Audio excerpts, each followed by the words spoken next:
Part 1, kita mau kabur aja dulu ke Eropa. Yeay!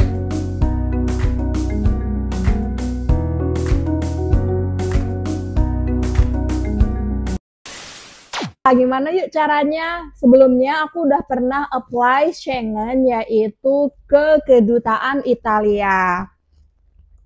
Nanti aku dapet visanya itu berupa stiker kayak gini, dan juga ada peringatan-peringatan juga kayak gini. Mungkin teman-teman harus tetap update gitu ya. Nah, gimana sih Mbak caranya kita kabur aja dulu sementara ke Eropa? Check this out!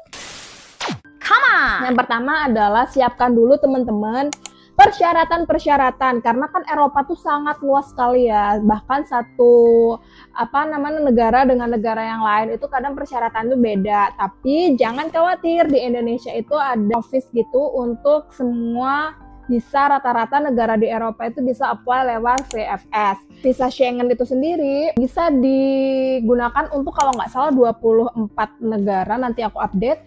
Kemudian juga ada yang single, ada yang multiple, dan juga durasinya tuh beda-beda gitu. Jadi tergantung teman-teman cek mau liburan ke Eropa berapa lama gitu. Kalau kasus aku adalah aku ke Italia dan ini cuman butuh waktu 3 hari aja green tea. Gimana caranya 3 hari green tea? Check this out. Oke, jadi kalau kita tips pertama, kalau kita mau ke luar negeri itu kita tuh harus genuine teman-teman. Jangan sampai ada kita itu ke sana mau jadi turis, kemudian tiba-tiba nanti mau cari kerja, mau extend, kemudian mau tinggal di sana dengan visa yang udah hangus gitu ya, dan itu akan mengakibatkan backpacker atau traveler lain itu kena imbasnya juga. So stop melakukan ini. Yuk kita sama-sama menjaga supaya Indonesia makin kuat paspornya. Yang kedua adalah persyaratan. Persyaratannya jangan sampai ada yang kurang detail. Sebenarnya semuanya itu sudah ada, dan aku di sini mau ngedetailin lagi biar teman-teman 99% granted. Yang pertama adalah KTP. Of course karena kita itu kan apa-apa butuh KTP ya, dan mereka juga butuh verifikasi kita tuh siapa gitu. Kemudian KK.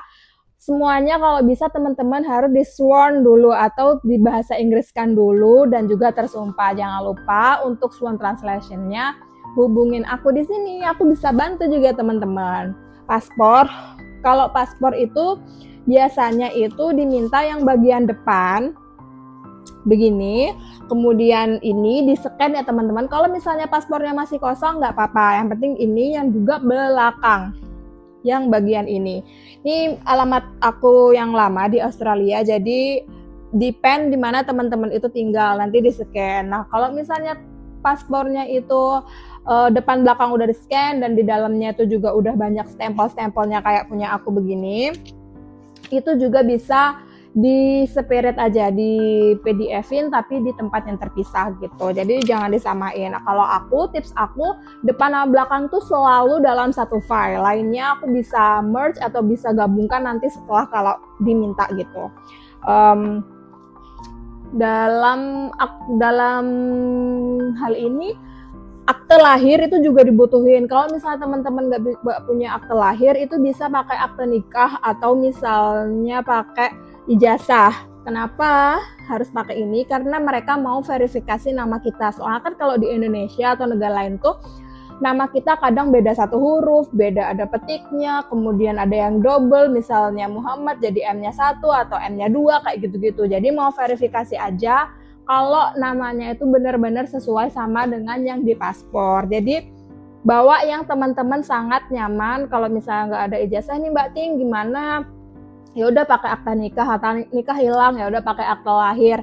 Kalau semuanya hilang ya udah pakai apa ya? Kalau semuanya hilang, tapi ya insya Allah semua nggak hilang lah ya, karena itu kan hal-hal penting yang harus kita separate dengan hal-hal yang lain. Jadi kemudian kalau misalnya akta lahir, surat nikah tadi udah ada, ditranslate juga jangan lupa. Kemudian foto 3,5 kali 4,5. Backgroundnya harus putih teman-teman, nggak bisa selain putih tuh nggak bisa. Kalau aku kemarin itu dari Italia, dia memang minta putih karena untuk ininya tuh harus putih teman-teman. Jadi Kalau misalnya Indonesia itu kan biru atau backgroundnya merah itu nggak berlaku, harus putih dan benar-benar nggak ada warna putih lah, pokoknya putih. Kemudian ini yang paling tricky banget. Tips yang ketiga, yang pertama tadi kan harus genuine, yang kemudian persyaratannya, yang ketiga persyaratan tentang bank. Nah, gimana nih, berapa sih sebenarnya nominal yang kita harus bawa? Itu sebenarnya nggak ada statement di embassy manapun kamu harus bawa berapa dengan spesifik nilai gitu ya. Tapi kebanyakan orang-orang yang di granted adalah mereka yang punya saldo itu nggak langsung melembung gitu, dia stabil. Maksudnya stabil, misal mereka gajinya UMR, kemudian bulan depannya gajinya di UMR juga. Otomatis UMR misal kita let's say 5 juta atau misal 10 juta. Ada pemasukan dan pengeluaran di uang-uang tersebut gitu, dengan nominal tersebut. Jadi nggak ada yang menggelembung tiba-tiba ada pemasukan 20 juta atau pinjam orang 20 juta atau tiba-tiba ada 50 juta demi untuk memuaskan embassy. Kalaupun misalnya teman-teman tidak jujur dari situ, karena embassy itu akan tahu teman-teman tidak menyarankan teman-teman untuk melakukan hal-hal negatif kayak gitu. Maksudnya memalsukan kalau itu tuh beneran uang teman-teman gitu loh maksudku. Kemudian rekening bank 3 bulan terakhir itu kita bisa cetak. Kebetulan case ini aku pakai BCA. Aku bisa print sendiri, dan juga surat referensi bank itu aku minta di BCA, biaya 50.000 dan langsung jadi. Ini yang paling penting. Kemudian tips keempat adalah itinerarinya jelas. Kalau itinerary jelas, maksudnya kalau aku Itali, ya udah tiket aku nanti Itali dan aku paling lama itu stay di Itali, dan juga Itali aku mau kemana aja. Fly out, flight in-nya tuh harus jelas, kemudian nginep di mana aja di Italia, nanti setelah di Italia ke negara mana atau negara Italia yang terakhir. Mereka tuh mau tahu kita itu beneran jadi turis di Italia dan juga di Eropa. Jadi jangan sampai mereka itu curiga kalau jangan-jangan ini nggak ada uang nih, jangan-jangan ini mau jadi imigran gelap setelah dapat visa. Mereka juga mau secure posisi kita gitu. Jadi mereka jujur, kita harus jujur juga. Booking tiket pesawat, dan juga beli asuransi perjalanan. Untuk case aku nggak beli pesawat dan booking hotel dulu, karena aku selalu dapat visa dulu baru booking gitu. Kalaupun mereka minta, pakai yang booking.com atau Agoda yang bisa di cancel gitu teman-teman, karena mereka juga mau uang kita nggak hangus begitu aja kalau visanya cancel atau decline, ditolak gitu lah ya. Jadi kita nggak, aku sarankan untuk jangan booking apa-apa dulu gitu.